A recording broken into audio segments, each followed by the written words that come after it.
हमें हमारी हीरोइन का कैबिन दिखा रहता है। वहाँ पे कैलिप उठ गया था। वो कहता है वाओ सच में ये सच है ना, आप सच में मेरे भाई से शादी करने वाली है ना। तो हमारी हीरोइन कहती है हाँ बिल्कुल, और मैं तुम्हारी सिस्टर इन लॉ बन के इंपीरियल पैलेस जाने वाली हूँ तुम्हारे साथ। तो वो कहता है सच्ची भाई, ये तो बहुत ज़्यादा ग्रेट खबर है। तो वो कहता है हाँ ये ग्रेट तो है, लेकिन हमारी हीरोइन सोचती है ये तो बहुत ज़्यादा नर्वस लग रहा है और मुझे लगता है कि ये अंडरस्टैंडेबल है। और तब उसे याद आता है जब मैं उसे बताने लगी थी कि फेरी इसका कर्ज तोड़ सकती है, तभी मुझे याद आया कि मैं ही फेरी हूँ। तो मैंने उससे कहा हाँ हाँ तुम्हें मुझसे शादी करनी चाहिए। और ये एक बहुत ज़्यादा सडन प्रपोजल था और इसी वजह से वो तो खुश होने से ज़्यादा सरप्राइज हो गया था और उसका एक्सप्रेशन देखने वाला था। लेकिन तब तो मुझे भी कुछ नहीं सूझी और तभी वो सोचती है लेकिन अब मैं सिचुएशन को ऑर्गेनाइज कर रही हूँ ना, तो मुझे कुछ ना कुछ समझ आ रही है। असल में मैं एलिया एक सिंगल प्रॉब्लम की वजह बनी है और वो यही कर्ज था। इसका मतलब है कि सेड्रिक को कर्ज मैंने दिया था और इन दोनों भाइयों की किस्मत मेरे हाथों बदली थी। लेकिन मुझे सच में नहीं पता कि वो कर्ज कैसे टूट सकता है, क्योंकि मुझे एलिया के बारे में एक सिंगल मेमोरी भी नहीं है और उस बुक में जितना लिखा था ना बस मुझे इतना ही याद था।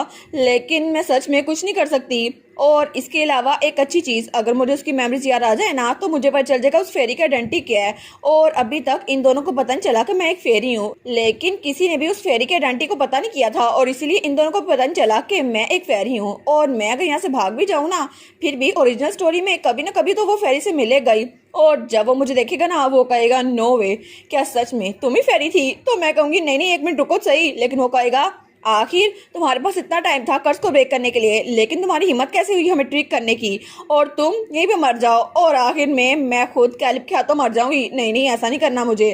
और फिर वो सोचती है लेकिन चाहे जो भी हो जाए एम्पीरियल फैमिली डंजन में तो कैद करेगी ना मुझे, उससे पहले पहले मुझे इस कर्ज को ठीक करना होगा। लेकिन क्या ये कोई बीमारी है या फिर कोई कर्ज है? और मुझे ये नहीं पता कि हर कोई मुझसे इतनी नफरत क्यों करता है। लेकिन स्टोरी के एंड में किसी के हाथों पपेट बनने से अच्छा है ना कि मैं खुद डिसाइड करूं मुझे क्या करना है। तो तभी वो कहती है ठीक है, जब ये सेड्रिक ठीक हो जाएगा ना तो इसका भाई कैली भी बड़ा खुश हो जाएगा।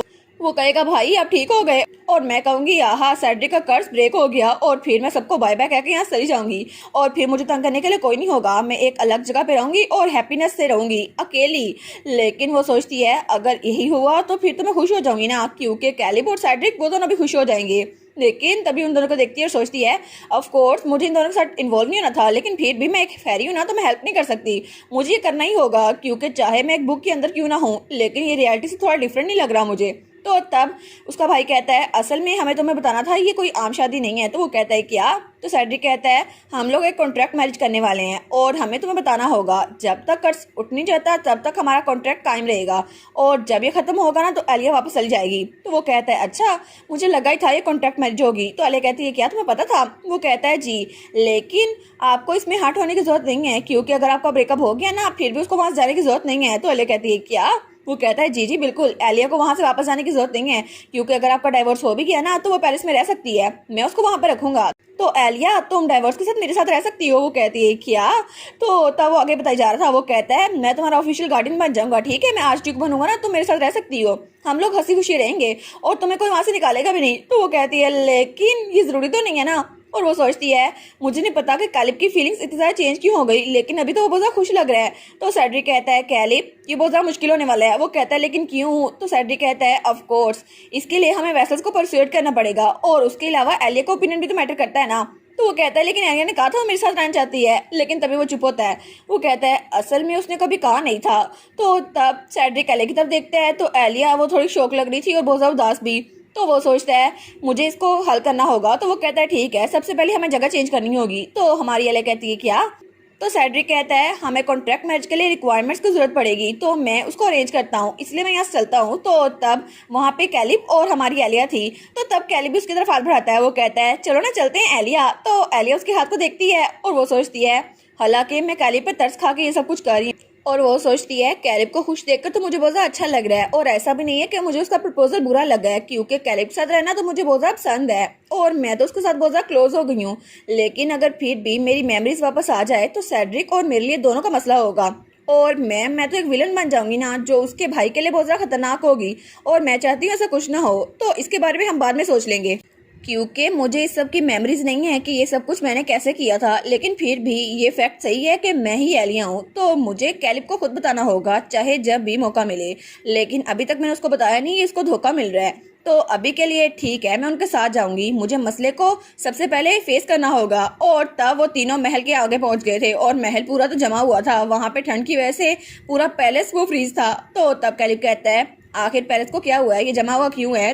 तो सेड्रिक कहता है बस वो कुछ हो गया था। तो हमारी एलिया कहती है क्या इतनी ठंड में हमें यहाँ पे रहना पड़ेगा? लेकिन तब थोड़ी देर बाद ही सेड्रिक ने अपना वेदर मैजिक चेंज किया था और महल वो तो पूरा चमक रहा था और उसकी राहदारी और हर चीज चमक रही थी। तो हमारी इन्होंने सोचती है ये जगह तो पूरी की पूरी कितनी चमकीली है ना। मुझे लगा था कि ये जगह बहुत ज़्यादा अच्छी होगी और मैं बहुत ज़्यादा एक्साइटेड थी, लेकिन मुझे पता नहीं था कि पैलेस इस तरह का दिखता है। लेकिन वो सोचती है क्या सच में मैं यहाँ पर रह पाऊंगी? तो तभी वो उसको कहता है हम वेजल मीटिंग में जा रहे हैं। तो वो कहती है क्या एक वेजल्स की मीटिंग? वो कहता है हाँ बिल्कुल। अब कैली वापस आ गया है ना, तो हमें उनको बताना होगा और हमारी मैच को डिस्कस भी करना होगा इसलिए।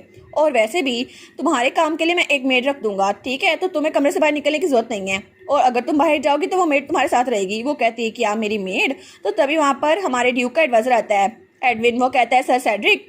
तो सेड्रिक कहता है हाँ क्या हुआ? वो कहता है आपको मीटिंग में जाना होगा। तो तब सेड्रिक खड़ा होता है। वो कहता है ठीक है मैं अभी जाता हूँ, मीटिंग अटेंड करके वापस आ जाऊंगा, तुम यहीं पे रहना। तो तब वो सोचती है वैसे मैं कुछ और नहीं कर सकती ना। तो तब कैलिब कहता है भाई। तो वो कहता है हाँ क्या हुआ? तो कैलिब कहता है मैं भी आपके साथ वेजल्स की मीटिंग अटेंड करूंगा। तो वो कहता है क्या तुम मीटिंग अटेंड करना चाहते हो? तो हमारी कहती है क्या पहले तो कभी इसने मीटिंग अटेंड नहीं की। और वो सोचती है ओरिजिनल स्टोरी में तो कैलिब ने सेड्रिक के मरने तक कोई मीटिंग अटेंड नहीं की थी, तो ये अभी क्यों कर रहा है? तो वो कहता है मुझे भी वहां पर ले जाए ना, मुझे भी वहां जाना है। तो कैलिब सोचता है उस जंगल में मैं सिर्फ अपने साथ रहा था और मुझ पे कोई जिम्मेदारी नहीं थी, लेकिन यहाँ पर मुझे जिम्मेदारियां संभालनी होगी और एलिया ने मेरी जान बचाई थी, इसलिए मुझे भी उसके लिए कुछ करना होगा। तो तब एलिया सोचती है क्या सच में ये करने वाला है? तो वो कहता है ठीक है मैं भी जाऊंगा वहाँ भाई, तो चाहे कुछ भी हो जाए मुझे वहां ले जाए। तो हमारी सोचती है कैलिब ये कितनी मेहनत कर रहा है ना। तो तब ड्यूक उसे और एलिया को देखता है। तो वो सोचता है क्या सच में इस लड़की ने मेरे भाई में इतना करिश पैदा कर दी सिर्फ कुछ ही दिनों में? तो तभी हमारा कैलिब बस मार करके जा रहा था। वो कहता है ठीक है मैं वापस आ जाऊंगा। तो वो कहती है ठीक है। और उसके बाद वहाँ पे खेली बैठी थी। वो सोचती है क्या कैलिब ठीक होगा? मुझे नहीं लगता कि इतने बड़े लोगों में वो ठहर भी पाएगा, लेकिन फिर भी वहाँ सेड्रिक भी होगा। तभी वहां पर एक लड़की आती है। वो कहती है एक्सक्यूज मी। तो हमारी हीरोइन जब वहां पर देखती है तो वहां पर वो खड़ी थी। वो कहती है मेरा नाम ओलिविया है और आज से मैं आपकी लेडी इन वेटिंग हूंगी, आपका हर काम मैं करूंगी। तो आपसे मिलकर बहुत ज्यादा खुशी हुई। वो कहती है हाँ तुमसे मिलकर बहुत ज्यादा खुशी हुई ओलिविया। और वो सोचती है सच में मेरी एक मेड है? तो ओलिविया कहती है प्लीज मुझसे आराम से बात कीजिएगा। तो वो कहती है नहीं इट्स ओके, मुझे ऐसे ही बात करने में कंफर्टेबल लगता है। तो फिर वो कहती है ओलिविया क्या वेसल्स की मीटिंग स्टार्ट हो गई है? वो कहती है जी वो स्टार्ट हो गई है। तो हमारी सोचती है कैलिब क्या वो ठीक रहेगा? और तब हमें कैलिब दिखा जाता है जो मीटिंग में बैठा हुआ था। लेकिन तभी वहां पर कोई आदमी खड़ा होता है। वो था मार्क्विस रेनाल्ड। वो कहता है ये जगह ग्रैंड डची है और ये पूरे एम्पायर में सबसे बड़ी जगह है। आखिर तुम लोग ऐसा कैसे कर सकते हो? एक लड़की को यहाँ पे कैसे लेके आ सकते हो? तो तब ड्यूक हमारा कहता है अपने अल्फाज जरा संभाल के इस्तेमाल करें, क्योंकि कैलिब ग्रैंड ड्यूक वो वापस आ चुका है और मैं सिर्फ उसकी जगह यहाँ पर काम कर रहा हूँ। असल में सक्सेसर वही है और वो लड़की जिसको मैं यहाँ पर लेके आया हूँ उससे मैं शादी करने वाला हूँ। तो मुझे लगता है आपको अपने अल्फाज जरा एहतियात से इस्तेमाल करने चाहिए। तो वो कहता है क्या? तो तब सेड्रिक कहता है और मैंने आज ये मीटिंग इसलिए बुलाई है ताकि आप लोगों को बता सकूं, आपका ओपिनियन नहीं मांगा मैंने, और वैसे भी मैं उससे शादी करने वाला हूँ, चाहे आप मशवरा दें या फिर ना दें। तो तब वहाँ पे बकेट वैसे बैठे थे। वो सोचते हैं सच में ये आदमी तो अपने भाई के मिस होने पर इतना ज्यादा तूफान खड़ा कर रहा था, पता नहीं अगर हमने इसको अपोज किया और उसकी शादी के खिलाफ कुछ कहा तो ये क्या करेगा। और बाकी भी यही सोच रहे थे। लेकिन तभी वो मार्क्वेस उसको बड़ा गुस्सा आ रहा था। वो सोचता है अगर ऐसे ही चलता रहा तो मेरा प्लान नाकाम हो जाएगा। और तब हमें बताया जाता है कि मार्क्वेस रेनाल्ड वो असल में कैलिब की मॉम का भाई था और वो सेड्रिक और कैलिब दोनों का अंकल लगता था। लेकिन जैसे इंजेंटिया का वो असैसिनेशन अटेम्प्ट हुआ ना और उसकी बहन मर गई तो उसने यहाँ पर अपने पंजे गाड़ लिए और सेड्रिक उसको बाद में कर्ज मिल गया। और रिनाल्ड ने यह सोचा कि मुझे एक नया प्लान तरतीब देना चाहिए। सबसे पहले उसने ये अफवाह फैलाई कि असल में ये बीमारी ये दूसरों को फैल सकती है, इस वजह से उसके लिए कोई भी प्रपोजल नहीं आ रहा था। लेकिन किसी के पास भी एविडेंस नहीं था कि ये बात सच है, लेकिन हर किसी ने उसे अवॉइड करना शुरू कर दिया। और तब उसका दूसरा प्लान ये था कि वो कैलिब से छुटकारा हासिल कर ले ताकि पूरी डची उसके पास आ जाए, क्योंकि आफ्टरवर्ड सारी लीडरशिप रिनाल्ड के अंडर आ जाएगी। क्योंकि बाद में सेड्रिक तो ग्रैंड ड्यूक था ना, लेकिन अगर वो टाइटल उसको ना मिला और कैलिब को मिल गया और उसने उसको मरवा दिया तो सब कुछ उसके पास आ जाएगा। लेकिन वो सोचता है आखिर से वो लड़की कहाँ से आ गई, उसकी वजह से मेरा सारा प्लान नाकाम हो गया है। उसको नहीं पता कि ये बीमारी फैल भी सकती है, तो आखिर वो इस कर्ज वाले इंसान से शादी कैसे कर सकती है। और वो सोचता है मैं सब कुछ लेने वाला था, लेकिन वो लड़की पता नहीं कहाँ से आ गई। तो सेड्रिक कहता है एनीवेज वो लड़की जो यहाँ पर आई है उसको नोबल कल्चर के बारे में कुछ नहीं पता, तो जब तक शादी नहीं रहती मैं चाहता हूँ कि वो कैलिब के साथ एटिकेट क्लास ले। तो वो कहता है क्या तुम्हें क्या लगता है कि मेरी बेटी, मेरी जेरल, वो एक अकेडमी से ग्रेजुएट हुई है, वो उसको सिखाएगी उस जैसी लड़की को? तो तब हमारा कैलिब कहता है आपने क्या कहा, उस जैसी लड़की?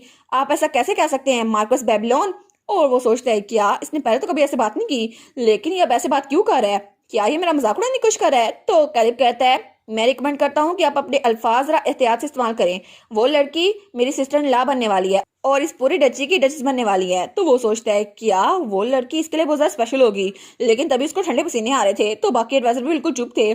तो वो कहता है आप भी कुछ कहें ना, असल में ये सब कुछ ऐसे काम नहीं करता, आपको अगर मैच करनी है तो रॉयल मैच करनी पड़ेगी। लेकिन वो दिल में सोचता है सबसे पहले मुझे इस लड़की को बाहर निकालना होगा, पता नहीं कहाँ से आ गई है और उसका स्टेटस क्या है, लेकिन उसको यहाँ से बाहर निकालना ही पड़ेगा। लेकिन अगर मैंने उसको यहाँ से बाहर ना निकाला तो मेरा सारा प्लान वो फेल हो जाएगा। और उस वक्त मीटिंग हॉल में माहौल बहुत ज्यादा गर्म था, लेकिन दूसरी तरफ हमारी हीरोइन वो तो कुछ ज्यादा ही शौक थी। वो कहती है क्या नो वे, ये बेड इतना ज्यादा सॉफ्ट क्यों है? लेकिन वो तो इसी बात से बड़ी खुश हो गई थी कि बेड बहुत ज्यादा सॉफ्ट है और मुझे यहाँ पे आराम से रहने को मिलेगा और मेरे पास तो एक मेड भी है। और हमारी एलिया वो तो इतनी छोटी सी बातों में खुश हो रही थी। और इसी के साथ ये वाला पार्ट यहीं पर ख़त्म। तो आप लोग बताइएगा आप लोग को ये पार्ट कैसा लगा, और वीडियो को लाइक और चैनल को सब्सक्राइब लाजमी कीजिएगा। बाकी वीडियोस का लिंक भी स्क्रीन पर नज़र आ रहा होगा, तो काइंडली उनको भी चेकआउट कर ले। और thank you so much for watching my videos. Stay safe, bye bye.